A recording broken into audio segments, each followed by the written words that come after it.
کیا پتہ چلا؟ تدبر اور عمل کی باتیں۔ اللہ تعالیٰ پر بھروسہ کر کے حصول رزق کے لیے جائز ذریعہ اختیار کیجیے، کیونکہ سبب آپ کے اختیار میں لیکن رزق اللہ کے اختیار میں، اس کو سمجھ لیجیے گا۔ ایک شخص کے نصیب میں ہے کہ اللہ نے اس کو اس مہینے میں 10,000 ریال دینے ہیں، اب اللہ نے اس کو دینے ہیں، وہ حلال سے لے لے یا حرام سے لے لے، یہ اس کی چوائس ہے۔ حضرت علی والا واقعہ آپ نے کئی دفعہ سنا ہے کہ ایک زرہ لے کر جا رہے تھے، قضائے حاجت کے لیے رکے تو ایک شخص کو کہا ذرا اس کو تھوڑی دیر سنبھالتے ہو، میں آتا ہوں۔ کہا ٹھیک ہے جائیے۔ سوچ رہے ہیں کہ واپس آؤں گا تو اس کو 4 درہم دے دوں گا، ایسے ہی میری اس نے مدد کی میں اس کی کر دوں۔ جب واپس آئے تو وہ شخص وہاں نہیں تھا۔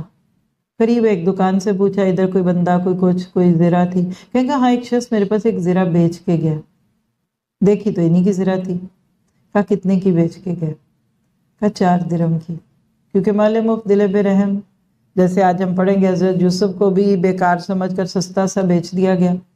کہنے لگے اتنے تو میں بھی اس کو دے ہی دیتا، لیکن وہ اس کے لیے حلال ہوتے، یہ حرام ہے۔ تو اپنے مردوں کو یہ پیغام دیجیے، اور کبھی خدا را اپنے مردوں کو مجبور نہ کریں اتنے خرچے آپ کے کہ وہ حرام کمانے پہ مائل ہو جائیں۔ یہ بھی عورتوں کے لیے سبق ہے، کیونکہ مرد کہتے ہیں کیا کریں، گلے میں پھانسی لگا کے مر جائیں، کیا کریں، پھر تقاضے تو پورے کرنے۔ تو ایک اچھی بیوی خدیجہ جیسی اپنا مال نبی کو دے دیا نبی کو۔ کیوں؟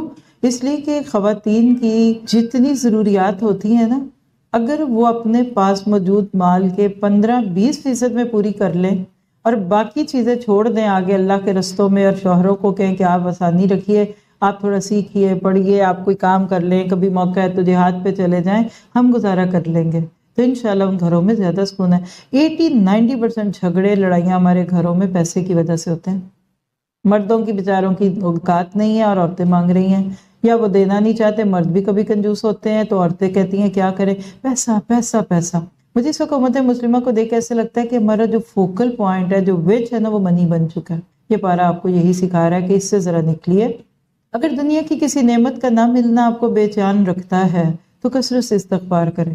دیکھیں بینگ اے ہیومن، آپ کے دل میں خیال آ سکتا ہے، اچھا سوٹ دیکھ سکتے ہیں، دل میں آ سکتا ہے، کوئی چیز بازار میں دیکھ لی، آ سکتا ہے، اگر اوقات ہے، ہمت ہے، لے لے، نہیں تو اللہ سے چپکے سے کہہ دیا اگر اللہ تعالیٰ یہ میرے لیے بک کر دیجئے، جب پیسے ہوں گے آ کے لے جاؤں گی۔ کون سے پیسے؟ نیکیوں کے پیسے۔ آخرت میں آپ کو اتنا پیارا وہ پیک کیا ہوا جوڑا ملے گا کہ آپ حیران ہو جائیں گی۔ بلکہ اچھا ہے کہ وہاں تو آپ نے رہنا بھی ہے، جہاں اتنے دن رہنا ہوتا ہے اس کو وہاں چیزوں کی ضرورت ہوتی ہے، اور جہاں سے گزرنا ہوتا ہے وہاں تو ہاتھ کا سامان بھی برا لگتا ہے۔ تو ہمیشہ اپنی نعمتوں کو آگے سے آگے موو کریے، یعنی متاع غرور کو متاع حسنہ میں بدل دیجئے۔